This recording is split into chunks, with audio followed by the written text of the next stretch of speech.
I'm going to talk today about the basics of Medicare. I'm using some notes so that I don't forget anything. I'm not an expert or an insurance agent, so if I give any misinformation, please comment so that I can correct it and learn myself. I'm just speaking as a regular person who knew absolutely nothing about Medicare before turning age 65. My husband has an incurable cancer, so I knew that I needed to learn about Medicare. I started researching several months before I turned 65. My husband and I are only a month apart in age, so I was researching for both of us. My husband is currently medically stable, although he will be on chemo for the rest of his life. He also has various side effects that crop up. So I knew that this was a big decision. Here's what I learned about the basics of Medicare. There are 4 parts to Medicare: Part A, Part B, Part C, and Part D. Let's look at each part. Keep in mind that I'm speaking in broad generalities that hold true for the majority of people. I'm not addressing unusual situations or very high income or very low income or all the particular rules or exceptions.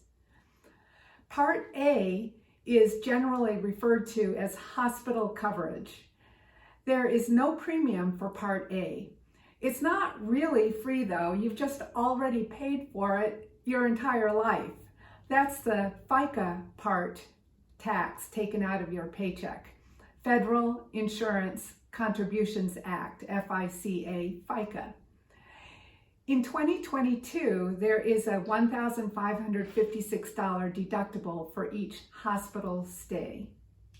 Part B of Medicare covers 80%, sometimes more, of medically necessary doctor visits, labs, tests, preventive services, and outpatient procedures.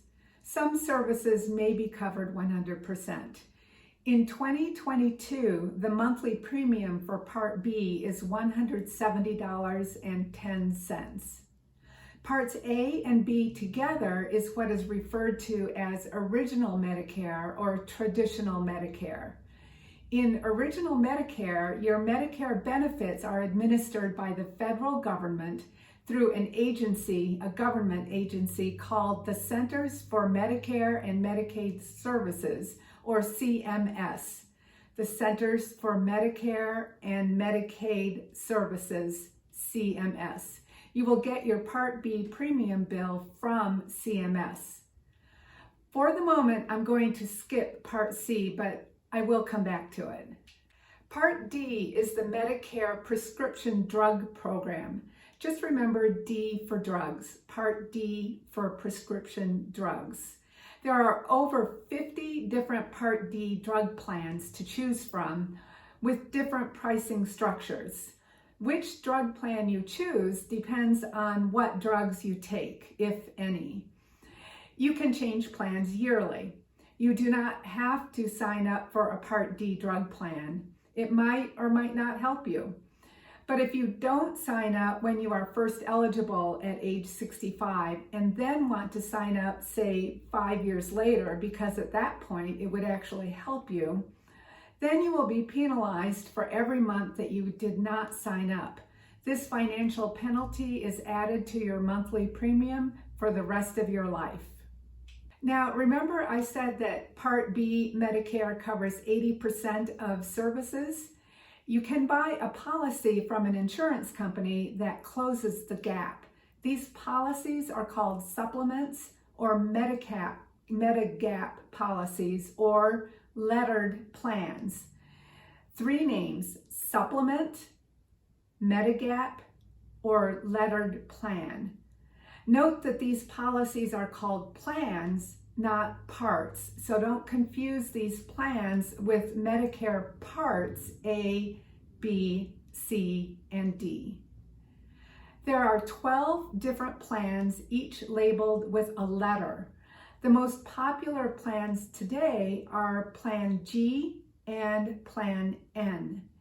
Each lettered plan has the same benefits from state to state, but monthly costs vary according to where you live. It is optional to sign up for a supplement. However, the 20% that Medicare Part B doesn't cover could add up to a lot. If you don't sign up for a supplement in your initial enrollment period, and then you get sick and want a supplement plan later, chances are you're out of luck, unfortunately. In your initial enrollment period, you can sign up for any supplement regardless of your health status and with no financial penalty.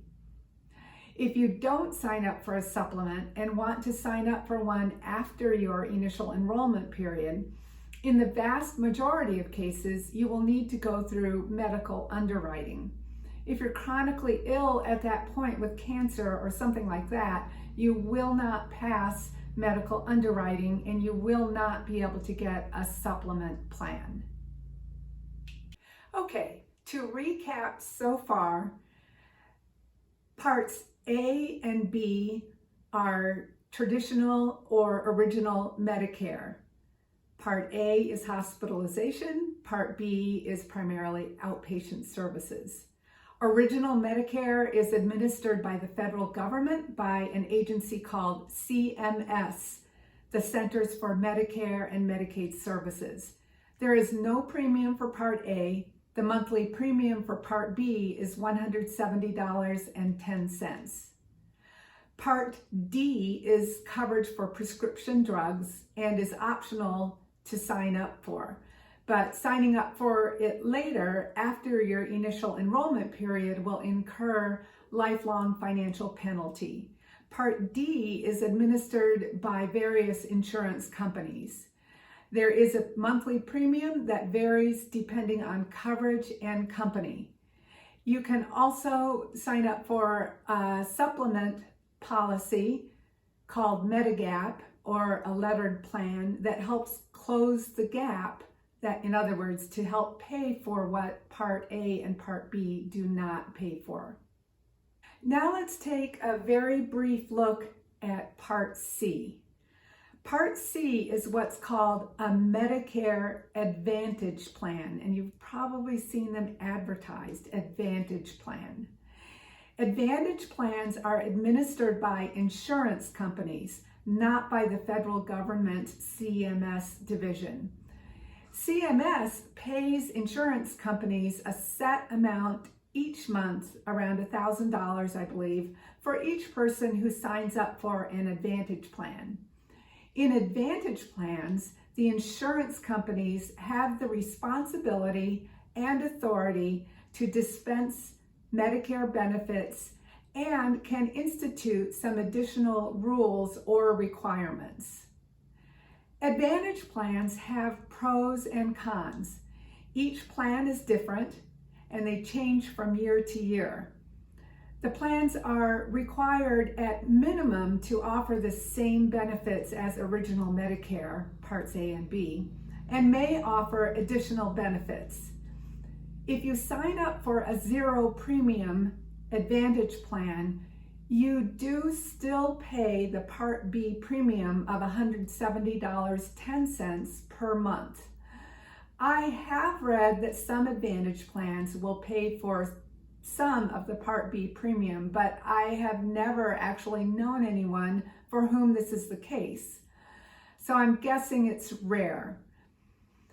The zero premium means that you don't pay an additional premium, like a premium for a supplement plan.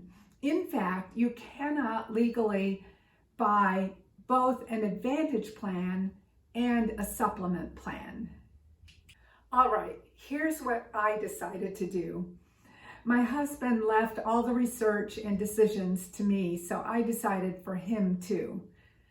We both have original Medicare Parts A and B. We have the least expensive Part D drug plan because currently none of the drug plans benefit either of us at all.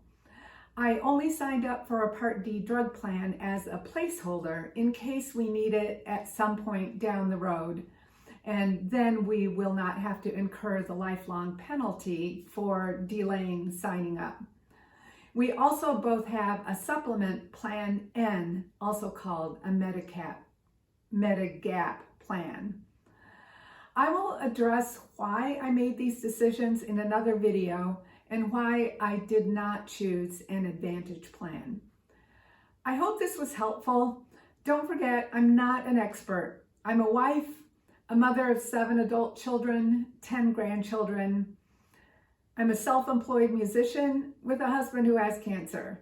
I'm also a researcher and tend to be analytical. Here are the main takeaways for you. Start learning about Medicare well before you turn 65. You will need to decide if you want original Medicare or an Advantage plan, and that's a big decision. Now, I will close with a song to make you feel better after that long, complicated discussion. I pray that you have peace and joy. 1, 2, 3.